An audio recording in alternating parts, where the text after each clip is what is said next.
যদি সন্তান মা বাবার জন্য দোয়া করে। সুবহানাল্লাহ। তাহলে এটা তো শিখাতে হবে আপনাকে, এটা শিখে যেতে হবে আপনাকে আমাকে। আপনি সন্তান ভূমিষ্ঠ করলেন, খাওয়ালেন, ঘরে জায়গা দিলেন, লালন পালন করে দিলেন, দায়িত্ব শেষ নয়। নবী সাল্লাল্লাহু আলাইহি সাল্লাম মা বাবাদেরকে ধমক দিয়ে বললেন, ওই সমস্ত মা বাবারা শোনো, তোমাদের সন্তানেরা তোমাদেরকে টেনে টেনে জাহান্নামে নিবে, যে সন্তানকে তোমরা দ্বীন শিখাও নাই, কোরআন শিখাও নাই, ইসলাম শিখাও নাই, ওই সন্তান হাসরের ময়দানে তোমাকে টেনে টেনে জাহান্নামে নিয়ে যাবে। নাউজুবিল্লাহ বলেন। আপনি তো বড্ড খুশি, সন্তানকে বড় করছেন, শিক্ষিত করছেন, অথচ দ্বীন শিখালেন না, নামাজ শিখালেন না।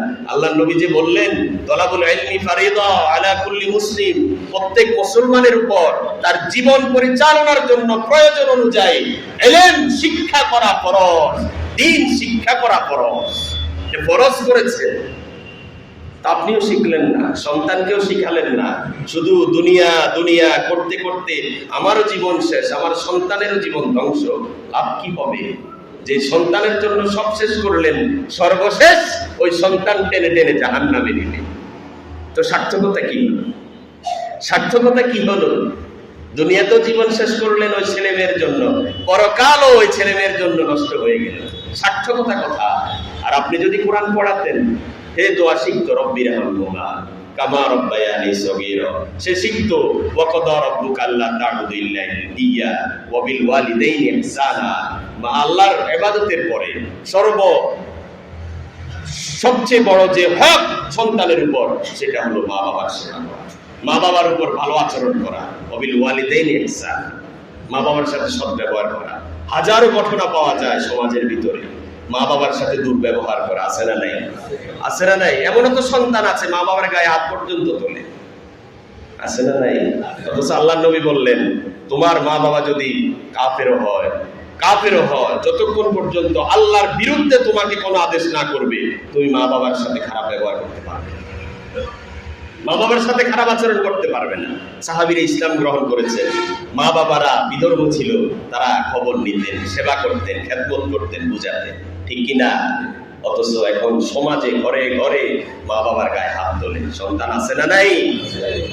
কোন আলেম, কোন হাফেজ মা বাবার গায়ে হাত তুলেছে এমন ঘটনা আছে? দেখাতে পারবেন? কেউ দেখাতে পারবেন? এজন্য আমার প্রিয় ভাইয়েরা, অভিভাবকেরা, নিজে পারেন নাই, অন্তত আল্লাহর আদালতে বাঁচার জন্য হলেও সন্তানদেরকে, নাতিপুতিদেরকে, আত্মীয় স্বজনদেরকে কোরআন শিখা, কোরআনের সাথে সম্পর্ক করায়া দেন। দেখবেন আপনার জীবন সুন্দর হবে, পরকাল সুন্দর হবে, আপনার সন্তানের দুনিয়া সুন্দর হবে, পরকাল সুন্দর হবে, ঠিক কিনা? আল্লাহর নবী একটা দোয়া শিখালেন, রব্বানা আতিনা ফিদ দুনিয়া হাসানা, রব্বানা আতিনা ফিদ দুনিয়া হাসানা। আল্লাহ, দুনিয়ার সব কল্যাণগুলো আমারে দান করো। দুনিয়ার ভিতরে সবচেয়ে বড় কল্যাণ হলো নেক সন্তান লাভ করা। কি সন্তান? কি সন্তান? নেক সন্তান বানায়া যান। আল্লাহর নবী হাদিসের ভিতরে বললেন, ইজা মাতাল ইনসান, যখন মানুষ মারা যাবে, ইনকাতা আনহু আমালু, তার সকল আমল তার থেকে আলাদা হয়ে যাবে, শুধু 3টা আমল বাকি থাকবে।